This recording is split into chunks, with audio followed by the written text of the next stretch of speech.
Bismillahirrahmanirrahim. Assalamualaikum warahmatullahi wabarakatuh. Waalaikumsalam warahmatullahi wabarakatuh.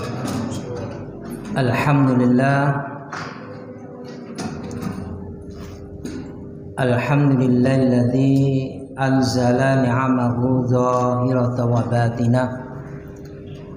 Wa wallahu alladzi la ilaha illa huwa walal hamdu fil ula wal akhirah walal hukmu wa ilaihi turja'un.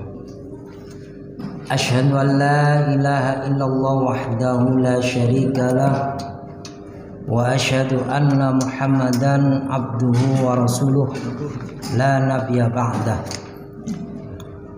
Allahumma salli wa sallim wa barik ala Muhammadin wa ala alihi wa ashabihi wa man tabi'ahum bi ihsanin ila yaumiddin. Wa qala Allah ta'ala fi kitabil karim, a'udzu billahi minasyaitonir rajim, ya ayyuhalladzina amanu taqullaha haqqa tuqatih wa la tamutunna illa wa antum muslimun. Wa qala Allah ta'ala aidan, wa ma adraka ma lailatul qadar. Wa qala Allah ta'ala aidan, fiha yufraqu kullu amrin hakim. Fa inna asdaqal hadithi kitabullah wa khairal hadi hadi Muhammadin sallallahu alaihi wasallam wa syarrul umuri muhdatsatuha fa inna kulla muhdatsatin bid'ah wa kulla bid'atin dhalalah wa kulla dhalalatin finnar. Amma ba'd. Para jamaah sidang salat Isya dan tarawih yang dirahmati Allah Subhanahu wa taala, alhamdulillah kita panjatkan rasa syukur kita kepada Allah Subhanahu wa taala karena sampai detik ini Allah Subhanahu wa taala senantiasa melimpahkan kepada kita semua rahmat, maunah, nikmat yang dengan itu semua Allah Ta'ala memudahkan langkah kaki kita, menggerakkan hati kita untuk bisa hadir memenuhi panggilan Allah Subhanahu wa Ta'ala, yaitu melaksanakan sholat Isya dan kemudian lanjut dengan melakukan sholat tarawih. Mudah-mudahan amal ibadah kita mulai awal puasa sampai nantinya ketika kita mengakhiri puasa Ramadan, Allah Ta'ala menerima amal ibadah kita. Amin ya rabbal alamin. Para jamaah sidang sholat Isya dan tarawih yang dirahmati Allah Subhanahu wa Ta'ala, pada malam hari ini saya mengambil tema tentang mintalah barokah kepada Allah dalam 4 hal saat menanti Lailatul Qadar. Para jamaah sidang sholat Isya dan tarawih yang dirahmati Allah, di dalam literatur yang saya punyai untuk bisa sampai pada tema mintalah barokah kepada Allah Ta'ala dalam 4 hal saat menanti Lailatul Qadar itu, maka perlu kita definisikan dulu apa itu makna Lailatul Qadar. Di dalam literasi yang saya miliki, salah satunya saya ambil dari fatwa tarjih tanya jawab agama yang ditulis oleh tim Majelis Tarjih dan Tajdid Pimpinan Pusat Muhammadiyah, jilid 7 halaman 166. Di sana disebutkan bahwa definisi malam Lailatul Qadar itu, di antara makna yang ada itu adalah malam takdir. Meskipun ada beberapa definisi yang lainnya tentang makna Lailatul Qadar itu, makna yaitu malam yang mulia, karena di sana diturunkan Allah Subhanahu wa Ta'ala Al-Quran. Maka di dalam hal definisi ini saya mengkhususkan bahwa malam Lailatul Qadar itu adalah malam penentuan takdir nasib hamba Allah Subhanahu wa taala. Itu yang pertama.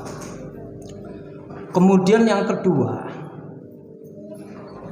Lailatul Qadar itu juga memiliki makna yang di sini saya ambilkan dari kitab Tafsir Al-Muyassar halaman 598 di dalam hal menafsirkan kalimat di dalam surah Al-Qadar ayat 2, tanazzalul malaikatu warruhu fiha biidzni rabbihim min kulli amrin, ya. Yang artinya ma'asyiral muslimin, pada malam itu turun malaikat-malaikat dan malaikat Jibril dengan izin Tuhannya untuk mengatur segala urusan manusia. Di sini disebutkan ma'asyiral muslimin, kalimat min kulli amrin itu seluruh aspek kehidupan manusia yang terkait dengan nasib hamba Allah. Manusia dalam hal ini itu akan ditetapkan pada malam Lailatul Qadar. Ini saya membatasi diri untuk tidak sampai pada pembahasan tentang masalah ada berapa makna takdir yang dibahas di dalam beberapa kitab. Tetapi saya lebih kepada fokus orientasi pada makna Lailatul Qadar, yaitu malam menentukan takdir seseorang. Di dalam hal ini saya mengambil dalil di dalam kitab Tafsir Al-Usul Akhir halaman 57. Di sana disebutkan wa ma adraka ma Lailatul Qadri qila sumyat Lailatul Qadri li anna Allah subhanahu yuqaddiru fiha ma syaa min amrihi ila sanatil qabilati. Ya, artinya ma'asyiral muslimin, dan apakah kamu tahu apa yang dimaksud dengan Lailatul Qadar? Disebutkan di sini dinamakan Lailatul Qadar itu karena sesungguhnya Allah Subhanahu wa taala itu yuqaddiru, menetapkan fiha ma syaa min amrihi, yang di dalamnya tuh Allah taala menetapkan segala sesuatu yang Allah taala kehendaki dalam urusan manusia ila sanatil qabilati, sampai 1 tahun yang akan datang. Jadi malam Lailatul Qadar yang kita nanti berada di dalamnya itu adalah merupakan ketetapan Allah Subhanahu wa taala untuk menetapkan takdir kita. Dan itu dibuat selama 1 tahun ke depan. Ini berdasarkan tafsir Al-Usul Akhir. Ya, ini bisa dibuka nanti kalau ada kitabnya, halaman 57. Ma'asyiral muslimin yang dirahmati Allah Subhanahu wa taala, untuk menetapkan daripada surah Al-Qadar ayat 2 itu, Allah Subhanahu wa taala juga berfirman di dalam Quran surah Ad-Dukhan ayat 4, Allah Subhanahu wa taala berfirman fiha yufraqu kullu amrin hakim, yang di dalamnya itu Allah Subhanahu wa taala menetapkan segala urusan manusia dengan bijaksana. Di sini disebutkan para jamaah yang dirahmati Allah Subhanahu wa taala, yang dimaksud dengan Allah taala menetapkan urusan manusia dengan bijaksana itu, yaitu di malam itu segala perkara yang pasti mencakup ajal dan rezeki dalam setahun itu, serta hal-hal lainnya yang terjadi padanya sampai akhir ditetapkan oleh Allah Subhanahu wa taala. Para jamaah sidang sholat isya dan tarawih yang dirahmati Allah Subhanahu wa taala. Karena malam Lailatul Qadar ini adalah malam yang mulia. Malam di sana itu Allah Subhanahu wa taala memberikan barokah kepada hamba-hamba pilihan Allah Subhanahu wa taala. Di antara pilihan hamba-hamba Allah taala itu di antaranya Allah taala memberikan kebarokahan kepada satu orang yang beriman kepada Allah, yang melaksanakan puasa dengan iman karena mengharap pahala dari sisi Allah Subhanahu wa taala. Kemudian Allah taala juga memberikan barokah kepada hamba-hamba pilihannya, yaitu orang-orang yang berilmu, yang mereka itu beribadah didasarkan dengan ilmu, dan dia juga menjalankan ibadah puasanya itu juga didasarkan dengan ilmu. Maka orang-orang ini termasuk hamba-hamba pilihan Allah yang akan mendapatkan barokah dengan datangnya bulan Ramadan ini. Lalu pertanyaannya, masyaallah muslimin, jika malam Lailatul Qadar itu adalah malam di mana ditetapkan takdir seseorang, pasti di antara kita akan berharap-harap. Pasti di antara kita semua berharap mudah-mudahan kita termasuk orang yang ditakdirkan oleh Allah Subhanahu wa taala mendapatkan kebarokahannya malam Lailatul Qadar itu. Dan inilah para jamaah yang dirahmati Allah Subhanahu wa taala, apa yang harus kita lakukan di dalam nanti kita untuk mendapatkan malam Lailatul Qadar itu. Pasti kita memperbanyak doa. Memperbanyak doa kepada Allah Subhanahu wa taala agar kita mendapatkan keberkahan di dalam bulan Ramadan. Dan doa itu ma'asyiral muslimin yang dirahmati Allah Subhanahu wa taala, setidaknya ada 4 doa yang kita nanti akan panjatkan kepada Allah Subhanahu wa taala pada saat-saat kita menunggu hadirnya malam Lailatul Qadar itu. Yang pertama, para jamaah yang dirahmati Allah Subhanahu wa taala, kita berdoa kepada Allah Subhanahu wa taala meminta keberkahan umur. Kita meminta kepada Allah Subhanahu wa taala, minta bahwasanya usia kita yang hari ini kita berada di dalamnya diberkahi selalu oleh Allah taala, sehingga waktu-waktu kita, umur kita yang ada ini kita isi dengan amal-amal kebaikan, amal-amal solih, untuk memperbanyak bekal kita dalam hal nanti kita menghadap Allah Subhanahu wa taala. Hal ini didasarkan hadis Nabi sallallahu alaihi wasallam ketika salah seorang sahabat Nabi sallallahu alaihi wasallam datang kepada Nabi sallallahu alaihi wasallam bertanya, "Ya Rasulullah, man tala umruhu wa hasuna amaluhu?" Qala, "Fa ayyun nas syarru?" Qala, "Man tala umru wa sa'a amaluh." Hadis ini diriwayatkan oleh Imam At-Tirmidzi. Hadis ini hasan lagi sahih. Yang artinya ma'asyiral muslimin, ada seorang sahabat datang kepada Nabi, bertanya kepada Nabi, "Wahai Nabi, siapakah orang yang baik? Siapakah orang yang baik di sisi Allah Subhanahu wa taala?" Kata Nabi sallallahu alaihi wasallam, orang yang baik di sisi Allah Subhanahu wa taala adalah man tala umruhu wa hasuna amaluh.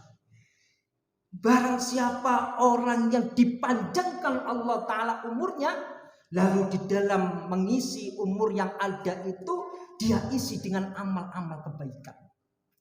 Dia isi dengan amal-amal salih sebagai persiapan bekal ketika Allah Subhanahu wa taala mewafatkannya, sehingga dia dalam keadaan cukup bekal untuk menghadap Allah Subhanahu wa taala. Sebaliknya, siapakah orang yang buruk, orang yang jelek, manusia yang jelek di sisi Allah Subhanahu wa taala? Kata Nabi sallallahu alaihi wasallam, yaitu mereka yang dipanjangkan umurnya, tetapi ketika umur dipanjangkan Allah taala, dia isi dengan amal-amal keburukan, kemaksiatan kepada Allah. jauh dari bimbingan Allah dan petunjuk Allah, maka orang ini termasuk adalah orang-orang yang celaka, orang-orang yang akan merugi ketika Allah Subhanahu wa taala wafatkan dan dia dalam keadaan tidak memiliki bekal yang cukup nantinya menghadap Allah Subhanahu wa taala. Itu yang pertama. Jadi kita meminta pada saat-saat menjelang malam Lailatul Qadar, kita meminta kepada Allah Subhanahu wa taala yang pertama, minta barokahnya umur. Minta kepada Allah taala agar umur kita, usia kita diberkahi oleh Allah Subhanahu wa taala. Kemudian yang kedua, doa apa yang kita akan panjatkan saat-saat kita menanti malam Lailatul Qadar? Yang kedua, kita berdoa kepada Allah Subhanahu wa taala meminta keberkahan ilmu. Agar kita yang ngaji ini, yang waktu-waktu kita isi dengan kajian tholabul ilmi, jangan sampai ilmu yang kita pahami, yang kemudian kita kajikan, tetapi kita tidak mendapatkan keberkahan dari ilmu yang kita kajikan. Berdasarkan hadis Nabi Shallallahu Alaihi Wasallam, hadis ini sangat masyhur, diriwayatkan oleh Imam Muslim. Hadis ini sahih, di mana Nabi Shallallahu Alaihi Wasallam bersabda, "Idza matal insanu inqata anhu amaluhu illa min salasatin, illa min shadaqatin jariyatin, aw ilmin yuntafa'u bih, aw waladin shalihin yad'u lahu." Ya, artinya ma'asyiral muslimin, apabila seseorang meninggal, apabila Allah Ta'ala wafatkan orang tersebut, maka terputuslah darinya amalannya kecuali 3 hal, kata Nabi Sallallahu Alaihi Wasallam. Yang pertama yaitu sedekah jariyah, sedekah yang kita senantiasa infakkan di jalan Allah Subhanahu wa taala untuk memberikan kebermanfaatan kepada orang lain, maka itu akan memberikan jariyah. Ketika kita Allah Ta'ala wafatkan kita, amal pahala itu akan senantiasa mengalir kepada kita. Kemudian yang kedua, ini yang penting, yaitu ilmu yang bermanfaat. Sudahkah ilmu yang kita miliki ini bisa memberikan manfaat kepada orang lain? Bisakah ilmu yang kita pahami, yang kita kaji, kemudian memberikan kebermanfaatan kepada orang lain? Atau jangan sampai ilmu yang kita pahami, yang memiliki kebermanfaatan, hanya kemudian kita diamkan, tidak kita dakwakan. Hal ini akan menjadi ilmu yang tidak memberikan barokah kepada orang yang menuntut ilmu. Dan yang terakhir, kita di dalam hadis ini, awaladun sholihin yad'u lahu, yaitu anak yang salih yang senantiasa memintakan ampunan atas dosa-dosa orang tuanya kepada Allah Subhanahu wa ta'ala. Maka doa ini, ma'asyiral muslimin, meminta kepada Allah Subhanahu wa ta'ala agar ilmu yang kita miliki senantiasa berbuah barokah dari Allah Subhanahu wa ta'ala. Dan yang ketiga, apa yang kita panjatkan kepada Allah Subhanahu wa ta'ala pada saat malam Lailatul Qadar itu? Yang ketiga adalah berdoa meminta keberkahan rezeki. Ini adalah penting, ma'asyiral muslimin yang dirahmati Allah Subhanahu wa ta'ala. Disampaikan oleh Nabi SAW. Hadis ini diriwayatkan oleh Ibnu Majah. Hadis ini sahih. Disampaikan bahwasannya Nabi SAW bersabda, barang siapa di antara kalian yang berada di waktu pagi harinya dalam keadaan aman di tempat tinggalnya, kemudian dia jumpai dirinya pagi hari dalam keadaan sehat jasmaninya dan memiliki makanan yang cukup untuk hari itu bagi keluarganya, kata Nabi SAW, faka'annamat khizat lahud dunya, maka seolah-olah Allah Ta'ala memberikan seluruh kenikmatan dunia itu kepada hambanya tersebut. Maka yang ketiga ini, ma'asyiral muslimin, perlu kita panjatkan kepada Allah agar kita mendapatkan keberkahan rezeki yang Allah Ta'ala berikan kepada kita. Yang terakhir, yang penting juga kita panjatkan doa pada saat malam Lailatul Qadar, yaitu meminta ampunan kepada Allah Ta'ala atas kekhilafan yang kita perbuat saat bulan Ramadan berlangsung.